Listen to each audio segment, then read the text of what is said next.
সরকারি হিসাব অনুযায়ী 2024 সালে 218 জন এবং 2023 সালে 205 জন শ্রমিক বাংলাদেশ থেকে আফ্রিকার দেশ মোজাম্বিক পাঠানো হয়। মোজাম্বিক ভিসার প্রকারভেদ। মোজাম্বিকে অদক্ষ শ্রমিকদের জন্য প্রধানত ওয়ার্ক পারমিট ভিসা প্রদান করা হয়।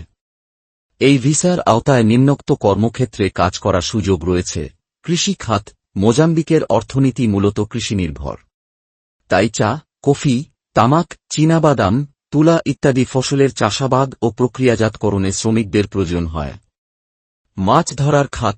দেশটির সমুদ্রসীমায় মাছ ধরার জন্য অভিজ্ঞ ও অদক্ষ উভয় ধরনের শ্রমিকদের নিয়োগ দেওয়া হয়। নির্মাণ খাত। সড়ক, সেতু, ভবন নির্মাণ ও অবকাঠামো উন্নয়নের জন্য নির্মাণ শ্রমিকদের চাহিদা রয়েছে।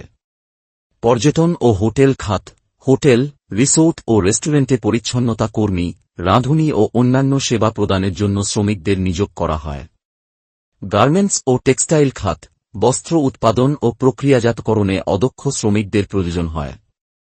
এই ভিসার মেয়াদকাল সাধারণত 2 থেকে 5 বছর পর্যন্ত হতে পারে।